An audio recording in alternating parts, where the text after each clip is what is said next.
መጥምቁ ዮሐንስ ምን አይነት ሰው ነው? መጥምቁ ዮሐንስ ምንድነው ብሎ ለሚጠይቀን ሰው እንዲህ ነው ብሎ ለመናገር በጣም ይከብዳል። ምክንያቱም መጥምቁ ዮሐንስ ነብይ ነው። ስለ ክርስቶስ መምጣት አስቀድሞ የተናገረ ነብይ ነው። ነብይ ነው ብለን ሳንጨርስ ደግሞ ሐዋርያ ነው ዮሐንስ። እንደ ሐዋርያት ደግሞ የዓለምን ኃጢአት የሚያስወግደው የእግዚአብሔር በግ እነሆ እያለ እየጠቆመ በእጁ ያስተማረ ነው። ስለዚህ ነብይ ነው ስንለው ሐዋርያ ነው። መጥምቁ ዮሐንስ የኦሪት ካህን ነው ብለን ልናስብ እንልና መልሰን ደግሞ የአዲስ ኪዳኑን ሊቀ ካህናት ክርስቶስን ሲያጠምቅ እናገኘዋለን። መጥምቀ መለኮት ቅዱስ ዮሐንስ ተብሎ እንግዲህ ለክርስቶስ ክብር ሊሆነው አይደለም፣ ግን እሱን በማጥመቅ በጣም ትልቅ ክብር ያገኘ። ጥምቀት ስትመሰረት የሁላችን እንግዲህ የተጠመቅንባት ጥምቀት የተመሰረተችው በጌታ ጥምቀት ነው።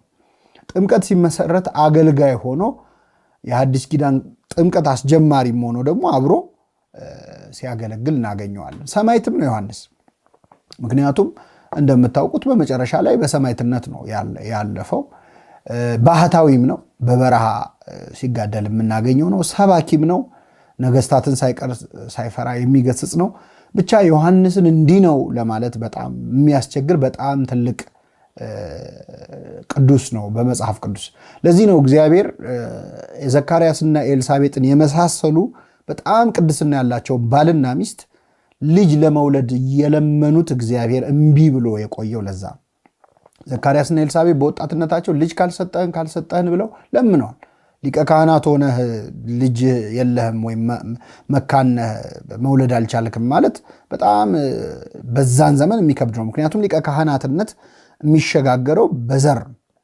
ስለዚህ ቀጥሎ የሚተካውን ልጅህን አለማግኘት ማለት እግዚአብሔር ተጣልቷል፣ ያ ክህነት ባንተ በኩል እንዲወርድ አልፈለገም ማለት ነው እና ብዙ ስድብ የሚያስመጣ ነገር ነው እና የካህን ሚስት ሆና ኤልሳቤጥ ልጅ አለመውለዷ ልክ በስም ከእሷ ጋር ተመሳሳይ የሆነችው የአሮን ሚስትም ኤልሳቤጥ ነበር ስሟ። እሷ ልጅ ባይኖራት ማለት ነው። ስለዚህ በተለይ ለክህነት ውስጥ ላለ ሰው መካንነት በጣም ውርደት ነበር። እግዚአብሔር እዚህ ነገር ውስጥ ሁሉ እንዲያልፉ ለምን ፈለገ? ለምን ወዲያው ልጅ ሰጥቷቸው እንዲደሰቱ አላደረገም? እስኪያረጁ ጠብቆ ነው ሚስት ኤልሳቤጥ ዘካርያስን ሆይ ትወልድልሃለች ብሎ ገብርኤል ሊነግረው የመጣው። የዘገየው ግን ለምንድን ነው? እነዚህ ሁለት ቅዱሳን ቀድመው ልጅ ቢወልዱ ኖሮ የሚወልዱት ልጅ መጥምቁ ዮሐንስ ሊሆን አይችልም። ምክንያቱም መጥምቁ ዮሐንስ የሚወለደው ክርስቶስ ከመወለዱ ከ6 ወር በፊት ነው። ዮሐንስን የመሰለ ልጅ ለማግኘት የግድ መጠበቅ ነበረባቸው። ስለዚህ አንድ ልጅ አይደለም የሰጣቸው እግዚአብሔር፣ ነቢይን የሰጣቸው፣ ካህን የሰጣቸው፣ ሰማዕትን የሰጣቸው፣ ሐዋርያን የሰጣቸው፣ ሁሉ ነገር ያለው እጅግ በጣም የተቀደሰ ነው። መጥምቁ ዮሐንስ ክርስቶስን ለማገልገል ወይም ለጌታው መንገድ ለመጥረግ ከማህፀን እስኪወጣ እንኳን መታገስ አቃተው። ገና ሆድ ውስጥ ሆኖ ነው አገልግሎት የጀመረው። የጌታን መምጣት ጥርጊያውን ለማዘጋጀት የተመረጠ የጌታ መንገድ ጠራጊ ነው። ግን መንገድ ለመጥረግ እስኪወለድ አልጠበቀም። ገና ሆድ ውስጥ ሆኖ የጌታን ድምፅ ሳይሆን የእናቱን ድምፅ ሰምቶ የድንግል ማርያምን ድምፅ ሰምቶ ሳይወጣ በፊት ዘለለ። እንግዲህ ወጥቶ ቢያገለግል ቢቀበል ደስ ይለዋል። እንግዲህ እመቤታችንን ለመቀበል ዮሐንስ ሆድ ውስጥ ሆኖ ነው ገና ድምጿን የሰላምታዋን ድምፅ ሲሰማ የወጣው። ቢወጣ ይቀበላት ነበር በክብር። እናቱ እንደተደሰተች ይደሰት ነበር። ግን ገና 3 ወር ስለሚቀረው ውስጥ ሆኖ የእናቱን ሆድ በር ያንኳኳ። እንግዲህ እመቤታችንም ክብሯን ያሳያል። እኛ እንግዳ ወደ ቤታችን ሲመጣ ተነስተን ኖር ብለን እንቀበላለን። በማህፀን ውስጥ ያለ ሕፃን ኖር ብሎ የተቀበላት እንግዳ ድንግል ማርያም ብቻ ናት እና ሆድ ውስጥ ሆኖ መስገድ የጀመረ። እንግዲህ እኛ ቆመን እኮ በወጣትነታችን አንሰግድም ለእግዚአብሔር፣ በወጣትነታችን አንዘልም አንዘምርም ለእናትና ለልጁ መምጣት።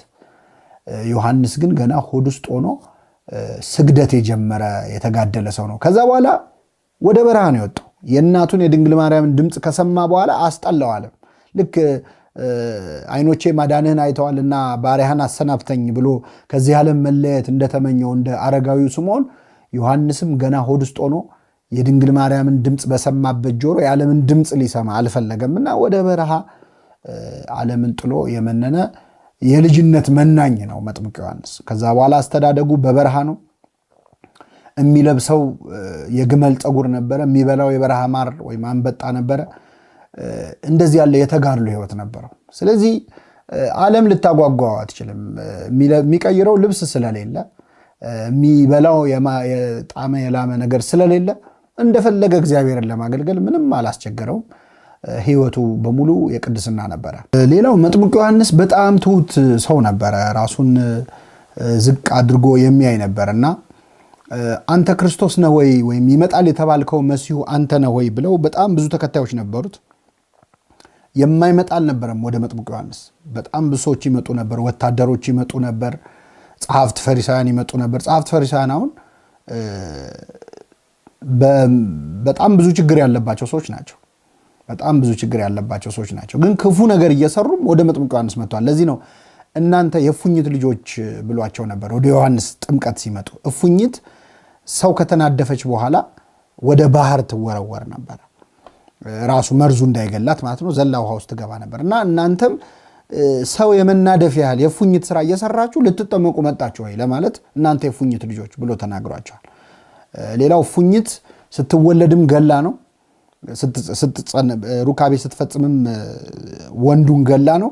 ከዛ ደግሞ የተጸነሰው ጽንስ ደግሞ ሲወለድ እናቱን ገሎ ነው እና እናንተ አስቀድሞ ነቢያትን ስትገሉ ነበር። አሁን ደግሞ እንደዚሁ በጌታ ላይ የሚያደርጉት ነገር ታይቶ እፉኝት ብሎ ጠርቷቸዋል እና ወደሱ የማይመጣ ሰው አልነበረም። ወታደሮች ይመጡ ነበር።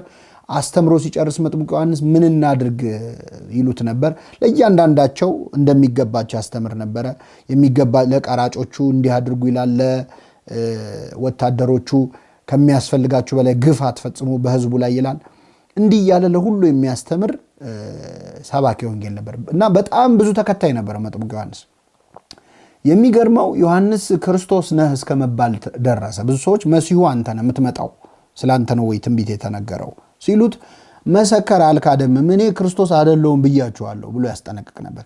ከኔ በኋላ የሚመጣው የጫማውን ጠፍር ተጎንብሼ ልነካ የማይገባኝ እሱ በእሳት ያጠምቃቸዋል ብሎ ስለ ክርስቶስ አስቀድሞ ትንቢት ተናግሮ ነበርና ዮሐንስ ትሕትናውን ወንጌላውያን በጣም ተከፋፍለው ነው የጻፉት። በአንድ ቦታ ተጎንብሼ ጫማውን ልፈታ የማይገባኝ ይላል፣ በአንድ ቦታ ጫማውን ልፈታ የማይገባኝ ይላል፣ በሌላው ወንጌል ደግሞ ጫማውን ልሸከም የማይገባኝ ይላል። የአንድን ሰው ጫማ ለመሸከም መጀመሪያ ሰው ማጎንበስ አለበት፣ ከዛ መፍታት አለበት፣ ከዛ መሸከም ይችላል። ስለዚህ ዮሐንስ የክርስቶስን ጫማ ልሸከም እንኳን መሸከም ልፈታ እንኳን መፍታት ላጎነብስ አይገባኝም ብሎ ራሱን በጣም በታላቅ ትሕትና ነበር የገለጸው። የሚገርመው ጫማውን ልነካ አይገባኝም ያለውን ዮሐንስን ግን እንዲያጠምቀው አደረገው ጌታ። ለጫማው አልበቃም ሲል ከራሱ በላይ እጁን ከፍ አድርጎ በአየር ላይ ከፍ አድርጎ እንዲያጠምቀው አደረገው። እግዚአብሔር ትዕቢተኞችን ይቃወማል፣ ለትሑታን ግን ጸጋን ይሰጣል ነው። ለጫማው አይገባኝም ስትል ወደ ራሱ እጅህን እንድትሰድ የሚያደርግ አምላክ ነው። ለትንሽ ነገር አይገባኝም ስትል ለትልቅ ነገር የሚያጭህ የሚመርጥህ አምላክ ነው እና መጥምቁ ዮሐንስ እጅግ በጣም ትሁት ልቡና ስለነበረው ያንን አይቶ እግዚአብሔር ከፍ ከፍ ያደረገው ሰው ነበር። ሌላው ዮሐንስ የሚያስተምራቸው ተማሪዎች ቁጥር ስላነሰ የተደሰተ ሰባኪ እኔ ከሱ በፊትም በኋላም ያለ አይመስለኝም። አሁን በዚህ ዘመን ያለን የምናስተምር ወይም በማስተማር የምናገለግል ሰዎች የተማሪዎቻችን ቁጥር ቢያንስ በጣም ነው የሚከፋ፣ በጣም ነው የምናዝነው። ጉባኤው ቀዘቀዘ፣ ባዶ ሆነ፣ እንደውም ሰው እያለ ሁሉ ሰው የለም እንላለን እኮ አይደል? ደግሞ ሲሞላ አይናችንን መገባችሁት፣ በጣም እንዲህ ሞልቶ ህዝቡ ስናይ ሰፍተናል ምናምን ብሎ ደስ ይለዋል ሰው። መጥምቁ ዮሐንስ ተማሪዎቹ ቁጥራቸው ስላነሰ በጣም ደስ አለው። ለምን? የሆነ ሰዓት የዮሐንስ ተማሪዎች እያነሱ የጌታ ተማሪዎች እየበዙ መጡ እና እንደውም አንዳንድ የዮሐንስ ተማሪዎች ተቆረቆሩና ያ በዮርዳኖስ ማዶ ያጠመቀው እኮ ሰው እየሰበሰበ ነው አሉት። ያ ብለው ንቀው ማለት ነው ጌታ። እና እሱ ግን ምን አለ? ሙሽራይቱ ያለችው እርሱ ሙሽራ ነው፣ ቆሞ የሚሰማው ሚዜው ግን በሙሽራው ድምፅ ደስ ይለዋል። እኔ ሚዜ ነኝ አለ። እኔ ሚዜ ነኝ። ክርስቶስ ሙሽራ ነው፣ ምዕመናን ሙሽሮች ናቸው፣ ህዝቡ ማለት ነው። እና ሙሽራና ሙሽራይቱ ሲገናኙ ሚዜ ደስ ይለዋል እንጂ አይበሳጭም። እኔ ሚዜ ነኝ፣ ህዝቡን ከክርስቶስ ጋር ማገናኘት ነበር ስራዬ አብቅቷል አለ። እና ቆሞ የሚሰማው ሚዜው ግን በሙሽራው ድምፅ ደስ ይለዋል። ስለዚህ ህዝቡ የሚገቡን ለክርስቶስ ነው አለ። እንዴት ያለ አገልጋይ ነው! ህዝቡን ከክርስቶስ አገናኝቶ ዞር የሚል ማለት ነው። መንገዱን ጠርጎ ዞር የሚል። እኛ መንገድ ላይ ነው የምንደረደረው እና እኛን ራሱ ከመንገድ መጥረግ ሌላ ስራ ነው የሚሆንበት ጌታ። ህዝቡን ከእግዚአብሔር ማገናኘት ስራ ኖሮን እኛ መሃል ላይ በህዝቡና በእግዚአብሔር መሃል ሆነን እንቅፋት ልንሆን እንችላለን። ዮሐንስ ግን ጠርጎ ዞር አለ። እዛው ቤት አልሰራም። መንገዱ ላይ ለጌታ መንገድ ጠርጎ ዞር ማለት አገልግሎት። ከኛ ወደ እግዚአብሔር ዞር ትሉ ዘንድ እንለምናቸዋለን ብለው ነበር ሐዋርያት። ሰዎች ከመጠን በላይ ሲያከብሯቸው ሸሹ፣ ሮጡ ይልና ከኛ ወደ እግዚአብሔር ዙሩ አለና መጥምቁ ዮሐንስም ክርስቶስን አሳይቶ እሱ ዞር አለ። እሱ ሊልቅ እኔ ላንስ ይገባኛል አለ እና የተማሪዎቹ ቁጥር ሲያንስ ደስ ያለው ህዝቡ እሱን ማየት ትተው ወደ እግዚአብሔር አይናቸውን ሲያዞሩ ምነው ረሱኝ ያላለ ሰባኪ መጥምቁ ዮሐንስ ነው። ብዙ ጊዜ እግዚአብሔርን የሚሸፍን አገልጋይ መጨረሻ ላይ በመቅሰፍት ነው ዞር የሚለው። ልክ ከዚህ ከግብፅ ከደሙ ፊት ለፊት የተገኘ ማንኛውንም ነገር ይቀስፋል ነበር መልአኩ።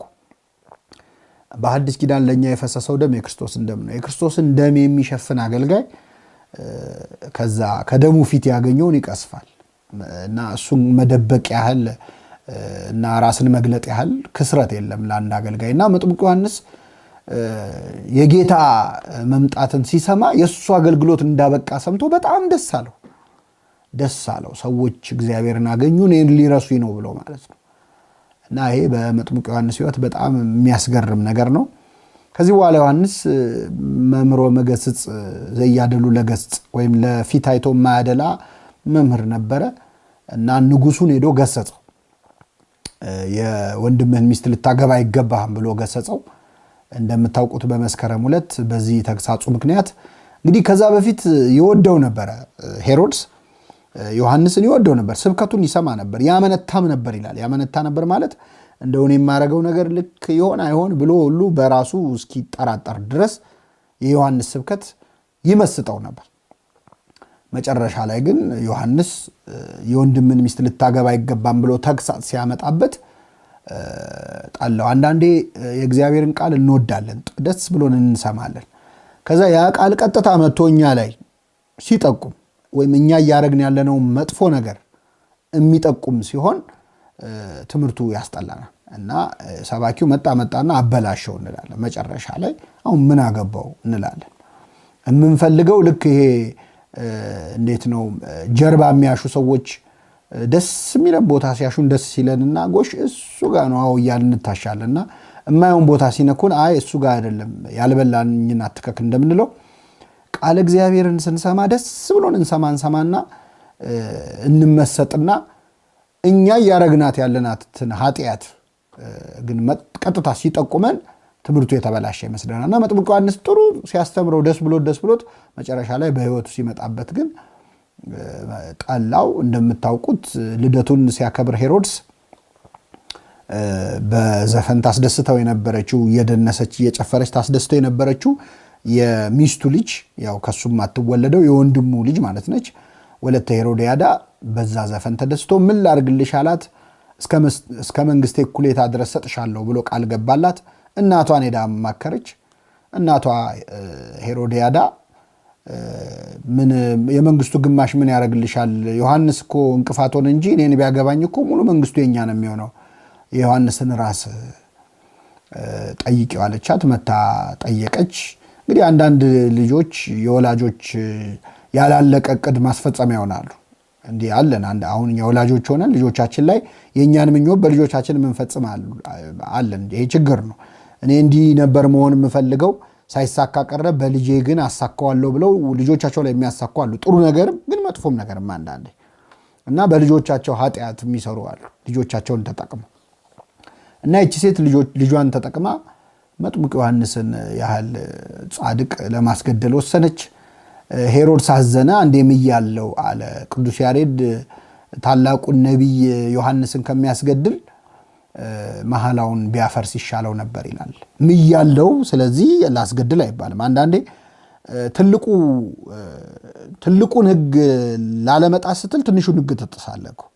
ምሎ ማፍረስ ኃጢአት ነው። አዎ የማልከውን መጣስ ኃጢአት ነው። ቃል የገባውን መጣስ ኃጢአት ነው። ግን ደግሞ ጻድቁን መግደል የበለጠ ኃጢአት ነው። ስለዚህ ትልቁን ኃጢአት ላለመስራት ብለህ ትንሹን ነገር ብትጥስ ምንም አለም። ለምሳሌ እዚህ በመጽሐፈ ኢያሱ ላይ የምናገኘው ራኬብ የምትባል ሴት ወይም ረዓብ የምንላት ሴት በቤቷ ሰዎች አስጠለለች። ሊገሏቸው መጡ። ሰላዮች ናቸው፣ የእስራኤል ሰላዮች ወታደሮች መጥተው አይተሻለሁ ያሏት። አዎ አይቻለሁ፣ ገብተው ነበር ግን ወጡ አለች። አልወጡም፣ እዛው ቤት ነው ያሉት። ግን አይ እውነት ልናገር ብላ እነዛን ሰዎች ከማስገደል በቀላሉ ብታልፈው ይሻል ነበረ። ውሸት ላለመናገር ብዬ ነው ያስገደልኳቸው ብትል ማንም አይሰማትም።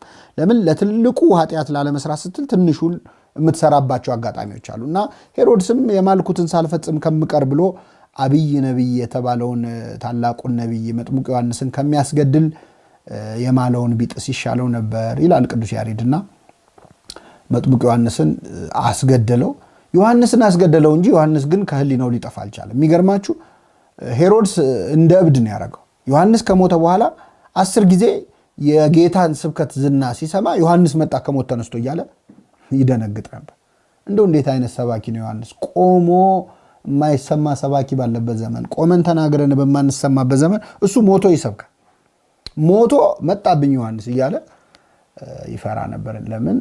ዮሐንስን መግደል ይቻላል፣ ግን ዮሐንስ የተናገረውን እውነት መደበቅ አይቻል። እውነት የሚናገሩ ሰዎችን ገለህ እውነትን ከአይምሮ ማጥፋት አትችልም። እንደውም ይብሳል፣ ድምፃቸው ይጨምራል። ቃየል መች ድምፁ ተሰምቶ ያውቃል? ሲሞት ግን ድምፁ እስከ እግዚአብሔር ተሰማ፣ የደሙ ድምፅ ይላል። ስለዚህ ቆመው የማይናገሩ ሰዎች ደማቸው ሲፈስ ደማቸው ከነሱ በላይ ይናገራል፣ ይከሳል። ወንድሙን ከሰሰ የቃየል ደም። የመጥምቁ ዮሐንስ ድምፅ ደግሞ ቆሞ ከሰበከው በላይ ሄሮድስን የረበሸው ከሞተ በኋላ ነው። እና መጥምቁ ዮሐንስ ሰማዕት ሆነ። እዚህ ምድር ላይ ለጌታ ለክርስቶስ መንገድ ጠርጎ ነበር አይደለ? በሰማይ ደግሞ ለጌታ ለክርስቶስ መንገድ ጠርጓል። ወደ ሲኦል ቀድሞ ገባ። ያው በብሉይ ኪዳን ጻድቅሙን አጡሙን የምትገባው ሲኦል አይደል? ሲኦል ወርዶ ይላል ቅዱስ አቡሊዲስ ሂፖለተስ ኦፍ ሮም ወይም የሮሙ አቡሊዲስ የምንለው አባት በጻፈው ድርሳኑ ላይ ቀድሞ ሄዷል ለጌታ መንገድ ሊጠርግ። ስለዚህ እስር ቤት እያለ የተናገረው ቃል ነበረ። ደቀ መዛሙርቱ ሲሰሙ ሲመጡ ሊጠይቁት ምን አላቸው? ወደ ክርስቶስ ሄዳችሁ የምትመጣው አንተ ነህ ወይስ ሌላ እንጠብቅ በሉታል። ይህንን ያለው ዮሐንስ ክርስቶስ መሆኑን ሳያቀርቶ አይደል፣ በደንብ አውቆት መስክሮለታል። የእግዚአብሔር በግ ብሎታል። ለምን ጠየቀ? አንደኛ ደቀ መዛሙርቱ በደንብ የጌታን ማንነት ስላላወቁ ልባቸው ላይ ያለውን ጥርጣሬ ተረድቶ የእነሱን ጥያቄ የራሱ አድርጎ ሂዱና እንዲህ ብላችሁ ጠይቁ አላቸው። ልክ እናት ለልጇ የሆነ ነገር እንዲረዳ ስትፈልግ ሂድና አባትን እስቲ እንዲህ ብለህ ጠይቀው እንደምትለው ተማሪዎቹን ወደ ጌታ ላካቸው። ሁለተኛው ግን ይህ ቃል በትክክል የተፈጸመው ስለ ሲኦል ነው። የምትመጣው አንተ ነህ ወይስ ሌላ እንጠብቅ ማለት አሁን እኔ ሰማዕት ሆኜ እሞታለሁ፣ ወደ ሲኦል ወርዳለሁ፣ በዚያ መተህ ትታደገናለህ ወይ? የምትመጣው አንተ ነህ ወይ ብሎ ስለ ሲኦል እየተናገረ ነበርና ዮሐንስ በምድር ላይ ጌታ ይመጣል ብሎ እንደሰበከ በሲኦልም ጸያሄ ፍኖት ሆኖ ወደ ሲኦል ወርዶ መንገድ የጠረገ ነው። እንግዲህ ያስቡት፣ በማህፀን ጀምሮ በሲኦል የጨረሰ ዮሐንስ መቼም አያርፍ። እስር ቤት ሲገባም ይመሰክራል፣ ሲኦልም ሲወርድ ስለ ጌታ ይመሰክራልና በጣም ትልቅ ቅዱስ፣ በጣም ትልቅ ሰማዕት ነው። መጥምቁ ዮሐንስን በዚህ ምክንያት ቤተክርስቲያናችን ከፍ ታደርገዋለች። ክርስቶስ ፀሐይ ነው፣ ዮሐንስ ጨረቃ ነው። ጨረቃ በጨለማ እንዲያበራ በጨለማው ብሉይ ኪዳን ለጥቂት ጊዜ ያበራ በብርሃኑ በጥቂት ዘመን ደስ ይላችኋል የተባለለት መብራት ነበረ ለክርስቶስ። በሱ ብርሃንነት ደስ ብሎን በኋላ እውነተኛው ብርሃን ክርስቶስ ሲመጣ ፀሐይ ሲወጣ ጨረቃ መንገድ እንደምለቅ ክርስቶስ ሲመጣ ለጌታው መንገድ ለቆ የሄደ ነበረ። የዮሐንስ ከልደቱ ከጽንሰቱ እስከ እረፍቱ ድረስ ቤተክርስቲያናችን ከፍ አድርጋ የምታከብረው ታላቅ ጻድቅ ነው። ከመጥምቁ ዮሐንስ በረከት ረድኤት